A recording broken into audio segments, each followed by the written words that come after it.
The truth is, most so-called dead soil problems in home gardens are not actually dead at all. They're chemically and biologically suppressed. And honestly, the biggest mistake I keep seeing is gardeners trying to fix that by adding more synthetic fertilizer, more compost, or just more random inputs without ever checking what the soil is actually doing underneath. That's how you end up with soil that looks fine on the surface, but, well, performs worse every season underneath. I've watched this happen in backyard beds, raised containers, and even small hydroponic transition setups.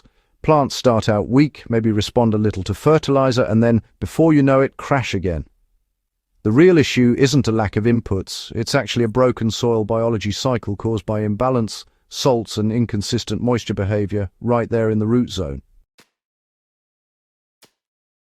Early on, I stopped guessing and started measuring what was happening in the soil instead of just reacting to symptoms. One tool that really helped me break that guessing cycle was the YAMRON 4-in-1 soil moisture meter. It checks soil moisture, temperature, pH, and sunlight intensity, which, sounds simple, but actually exposes problems you just can't see from the surface. I'll leave the exact one I use in the description if you want to check it out. What surprised me most wasn't just the moisture readings. It was how often bad soil was actually just uneven watering and pH drift that no one was noticing. And that's where this whole rice method gets misunderstood. Within the first minute, let me be clear about something most people get wrong.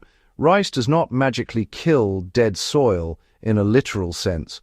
What it actually does, when used correctly as rice wash water or fermented rice solution, is feed dormant microbial life in the soil and restart biological activity in tired systems. The dramatic claims online make it sound like magic, but the real mechanism is much more grounded, simple starches and sugars acting as microbial fuel. The problem is, most gardeners are working with soil that is not truly dead. It's starving, compacted, or chemically unbalanced.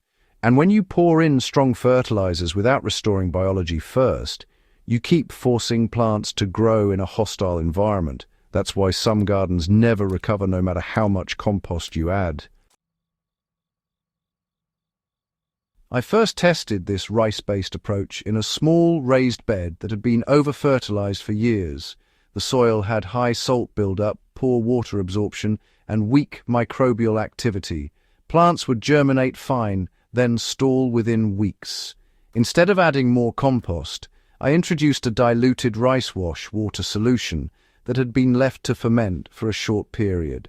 What changed wasn't immediate plant explosion growth. What changed was soil behavior.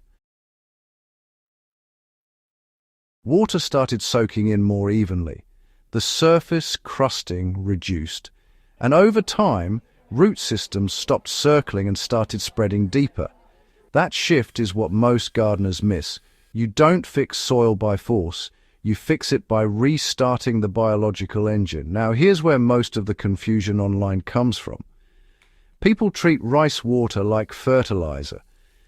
It is not fertilizer in the traditional sense. It contains very low direct nutrients compared to compost or manure. What it does instead is stimulate microbial populations that unlock nutrients already present in the soil. That's a completely different mechanism. So when someone says, rice fixes dead soil permanently, that's actually pretty misleading. Nothing fixes soil permanently in just one step. Soil is a living system, and it responds to cycles, not shortcuts. The real advantage, honestly, appears when you combine this with proper soil monitoring. In my tests, beds treated with rice-based microbial stimulation behaved very differently depending on moisture levels. When soil was too dry, the effect barely showed up at all, but when soil moisture was stable, microbial activity increased significantly. That's where the YAMRON meter became useful again. Instead of just guessing when to apply anything, I could see whether the soil was in a state where biology could actually respond. Because if your soil moisture is unstable, no microbial input works properly.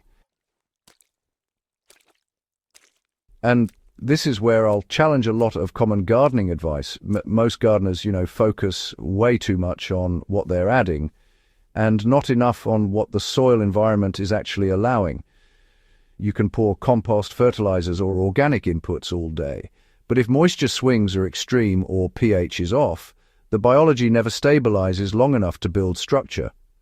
In one of my container tests, I applied rice wash water weekly to one group and did nothing to another group. The difference only became visible after moisture stability was corrected. Once both groups were watered consistently at the root zone level, so around 18 to 22% moisture range based on readings, the treated group began showing faster leaf recovery and stronger stem development. That tells you something important. Inputs matter, but conditions matter more. Now let's talk about how this actually interacts with real soil systems.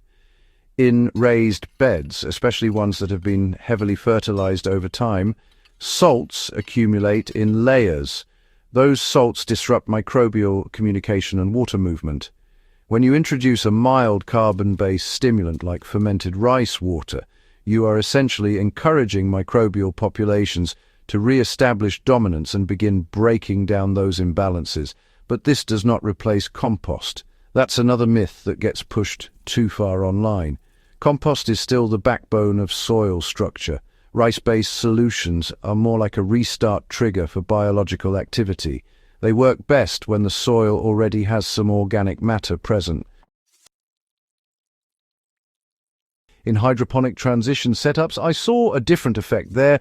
Rice-based microbial solutions helped biofilm formation around root zones, but only in systems that already had stable oxygenation. Without oxygen, the same solution created no meaningful improvement.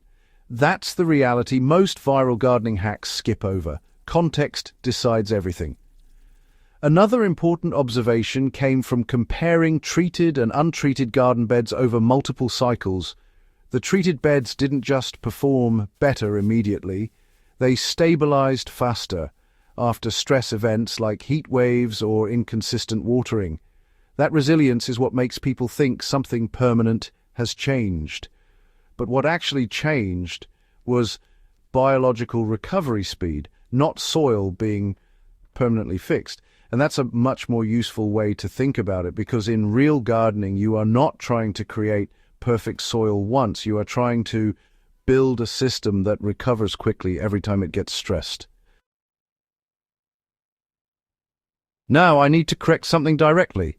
If your soil is severely degraded, compacted like concrete, or chemically contaminated, rice water alone will not save it. You still need structure rebuilding through organic matter, aeration strategies, and long-term amendments. Anyone telling you otherwise is oversimplifying a complex biological system.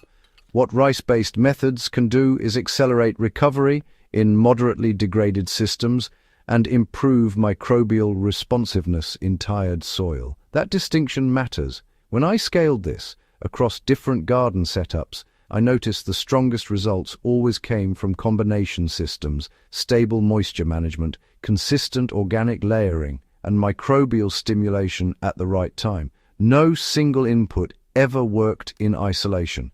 That's why I keep coming back to measurement instead of assumption. When you can actually see soil moisture, temperature, and pH behavior in real time, you stop wasting inputs on the wrong conditions. And that alone saves more gardens than any single hack ever could. So, if there's one takeaway from this, it's not that rice is magic. It's that soil biology responds to signals, not hype. And if you learn how to read those signals, your garden becomes far more predictable and far less frustrating. If you found this useful, subscribe to FarmLogic, because we don't just repeat trending garden hacks, we test what actually works under real growing conditions across soil containers and mixed systems. And if you've ever tried rice water or any microbial soil method, share your results in the comments, because the real data always comes from gardeners actually doing the work in their own soil.